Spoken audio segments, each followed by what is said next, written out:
In all 54 years in the NFL, there's been one team in the last 2 seasons who's had the worst record ever. Who's been in the last 2 seasons with one head coach has led them to 31-1. That's 31 losses. And that team is the Cleveland Browns. But today, I'm not going to talk to you guys about how the Cleveland Browns were the worst team. I'm here to talk to you guys today how the Cleveland Browns this year is going to be one of the most hyped teams coming into the NFL. The Cleveland Browns are going to make it to the AFC North, going to be in the playoffs since 1994, and going to be a Super Bowl contender. Through these ways, they're going to get it through cleaning of house staff, through the new individual players who's bringing momentum and bringing attention to the Cleveland Browns organization, and then lastly, how the AFC North now is weakened through the 3 other teams. First off, I'd like to talk about how they're going to clean house. So through Paul McKinnon first saw the Cleveland Browns and bought them over in 2016, and he saw something in the Cleveland Browns, and he hired Hugh Jackson, who was a part of the Bengals organization, to become head coach. And that might have been a little mistake too, because Hugh Jackson, in the beginning, he won him 1 game. That was super sick. And then he lost him 31 games right after that, which is not good. I'm sorry. Which is very not good. But then pretty soon, he drafted finally a quarterback who can actually play, who I think we all heard of, Johnny Manziel, who came over to the Cleveland Browns organization, who he kind of groomed, who kind of 1 year was super good, and then he fell apart. And then he got into parties, he started doing heavy drugs, and then all that special needs to Johnny Manziel disappeared. So this season, they finally saw Baker Mayfield, who is kind of like Johnny Manziel, without the partying, without all the problems. And so instead of what Paul McKinnon thought is, I'm not going to have Hugh Jackson coach him, I'm going to have Freddie Kitchens coach him. So Freddie Kitchens, too, is an offensive coordinator over by the Cleveland Browns, and his specialty is coaching young quarterbacks coming into the league. And so in the middle of the season, after they played the Pittsburgh Steelers, where they didn't lose, but they tied, which it's super hard to tie in the NFL. It's super easy to lose, it's very hard to win, but it's like impossible to tie. And this man did it for some reason. I don't know how, but he did it. And everyone was just so upset, and Paul McKinnon's like, you know what? I'm done. I'm sorry, man. I gave you so many options, so many opportunities. I got you so many players, and he saved so much money. They haven't made any moves in forever. So what he wanted to do finally is cut that tie. And you would think that they would get a new head coach into the organization. For 5 straight games, they had no head coach. All they had was an offensive coordinator and a defensive coordinator. But there was one man who finally said, I'm going to step up after they got rid of it, and that was Freddie Kitchens. Freddie Kitchens was the offensive coordinator, and he just stepped in. He called plays. He called Paul McKinnon. He's like, you know what? We need someone to lead this team. And he's like, by all means, go for it. And what happened after that? They won 5 straight games. They finally started winning. They finally started seeing things happening. He's actually talking to the players, seeing where they can actually go. And what they finally did, they've been saving money since like 2002, according to Adam McPhee. Since 2002, they've had so much money. I'm sorry, it's such a big amount. I don't know how much money they had, but they finally took a star player over by Miami Dolphins, who is Jarvis Landry, who I'm going to talk about pretty soon. And Freddie McKitchens got him, who was for Baker Mayfield, for another weapon, and they started winning more games too. After that, at first they were 0-5-1, and then they ended the season 7-7-1. So right now they're looking pretty good. But for that move, it was amazing. And then pretty soon, what Paul McKinnon did, he said, okay, you won us 5 games, you're going to be the new head coach. So he finally made him the new head coach. And then he finally, because they need new people into the team too, so he kind of took out everyone who drafts people, and he brought in the man who drafted Todd Gurley, who is John Russo.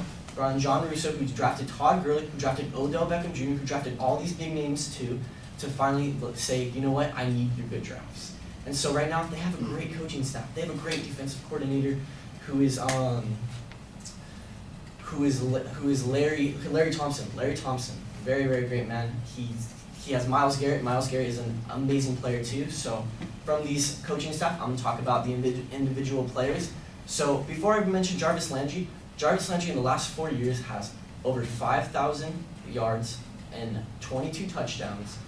And out of that 5,000 yards, he has 4,000 catches. This man cannot drop a pass. Well, he dropped 1,000, but he made 4,000. That's crazy. He's the lead catcher in the NFL. This is someone they need.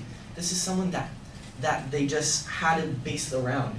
And so after they got before they got Jarvis Landry, they got Baker Mayfield, which they needed a quarterback. Every team needs a leader, and that leader was going to be Baker Mayfield and Jarvis Landry and Odell Beckham Jr. But before I talk about Odell Beckham Jr., when they got Baker Mayfield too, he broke the record in offensive rookie for throwing the most touchdowns. He threw 22 touchdowns his first season and only, 10 interceptions, according to Stephen A., because I watch Stephen A. every morning. He's a great guy. First look, 8 o'clock. You guys should go watch him. But, little plug right there. But, yeah, so that's crazy when they get a man who comes in who throws 22, beats the rookie season, and then that was the other guy who drafted him too. So everything's looking great for them right now.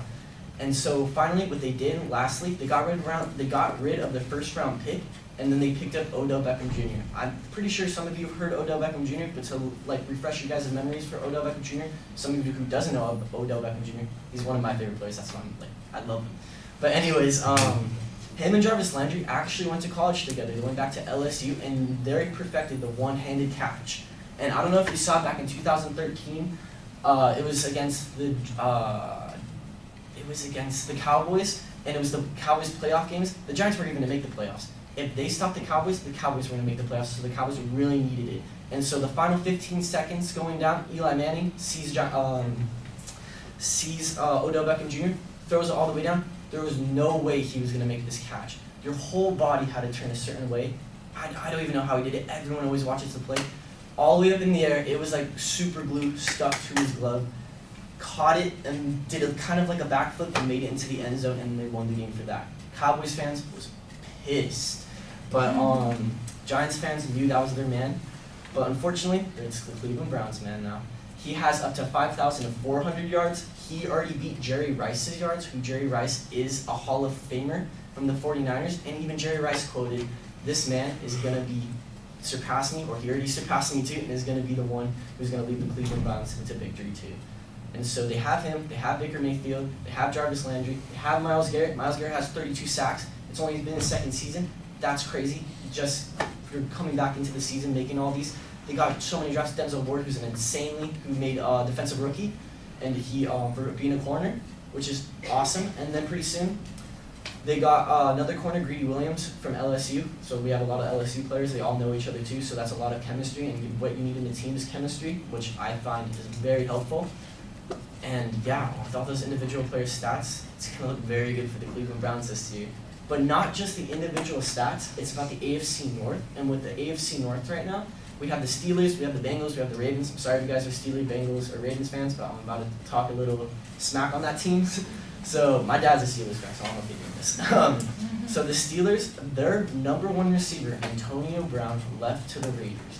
So they kind of left him weakened, and with Ben Roethlisberger, 12th season in the NFL too, and he's about 42 years old, he's about 40 years old, and last season, they only play 16 games, he threw 12 picks, so that's pick a game, and then also too, he only threw it to Antonio Brown, he had no other targets too, and your team kind of needs a quarterback to win games. And so right now, the Steelers are weakened. They did lose Ryan Shazier after one playoff game in 2017 too. The man kind of tore a ligament in his back, but everything's okay. He can walk again, but before they told him he couldn't walk. But they lost a very good player too, and their defense is very weakened too, which is very good for the Cleveland Browns to go attack them over there, and then their defense is stacked to attack Ben Roethlisberger with Myles Garrett up front, sacking him. And then also too, we have the Bengals. The Bengals have never been in the playoffs for 5 years now. They've been rebuilding, but every time they rebuild, Andy Dalton, the main quarterback, gets hurt. He always pops out his ankle, or not his ankle, his knee.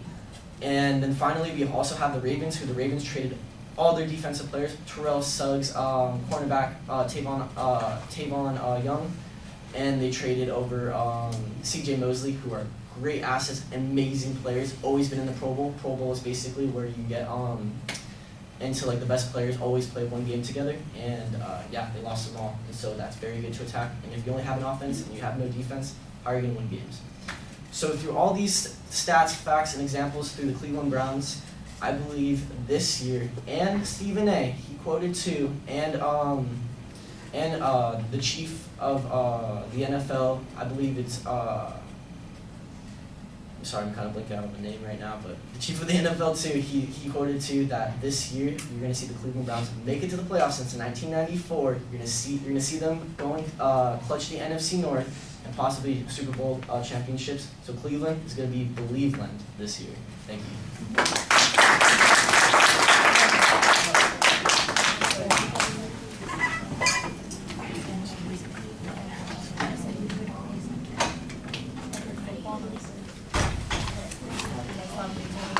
I like that you kept saying this.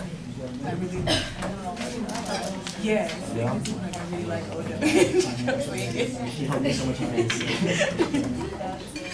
You only win 150 bucks.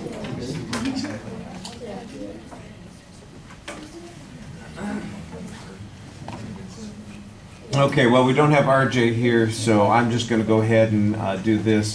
The historical information is okay, although I think you kind of rush some of it together and don't. You need to give us a little bit more context. Because you admit later on, I mean, you say later on that they had a semi-successful season this last season. So when you're talking about that 1-31 record, you do need to put it in the context of the previous seasons. You made it sound like that was the contemporary situation. That's a little bit confusing.